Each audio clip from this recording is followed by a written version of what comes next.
Hi gang, Dr. Cat here. If you'll notice, there's no Dr. Tess. She's off celebrating her birthday this week. Happy birthday, Tess.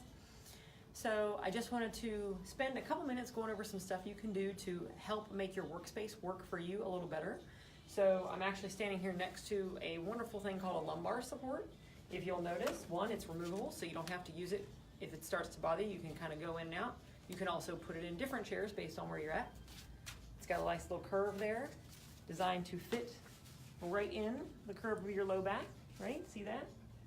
So what happens is when you sit with this thing behind you, it's going to help you sit upright and relax at the same time. So I'm not having to hold myself up. That's pushing into my low back just enough to kind of give you that tactile sensation, and you sit up straight. So that's a great way to be comfortable. Then you got things like this, right? So if you feel like your butt bones are digging into your chair, you've got this little cushion that you can sit on. That puts a little bit of movement in your spine because it's actually an air chamber that moves side to side. So you can see I'm kind of wiggling on it a bit.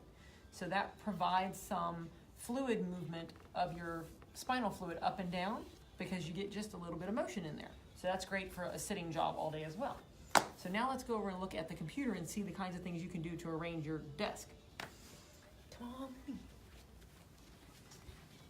So first things first, standing desks are great because you aren't sitting. Standing is better for your health. You're gonna move a little bit while you stand, so that's great too. They make desks now, or things that you can put on top of the desk to raise and lower it at will. So if you wanna sit, you can, or if you need to, and then you can raise those pieces back up. In here, we're standing all the time anyways.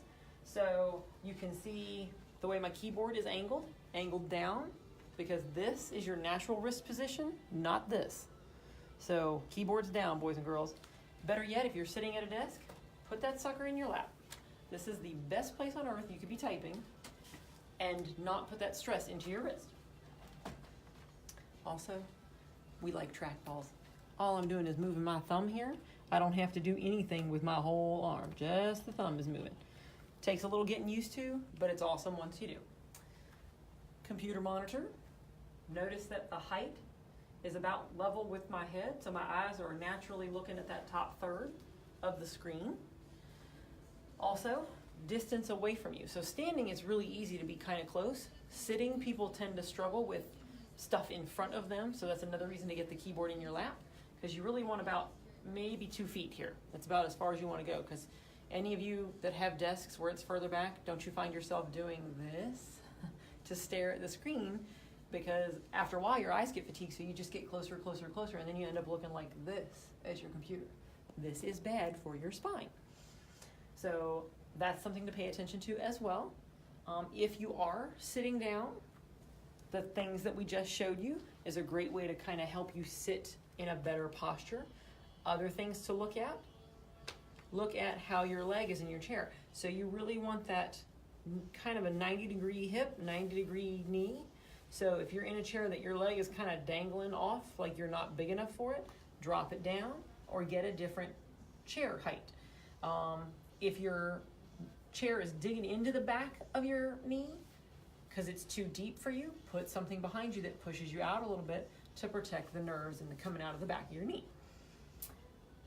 So those are some great tips that you can use at work. They also work at home.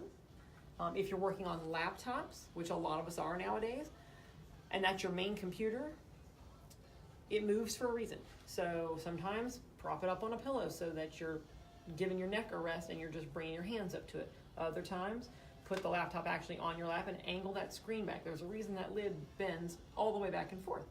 So that way you can take a break. Once the neck does some work, second time, the hands are doing the work, the shoulders are doing the work. So there's some great tips for you.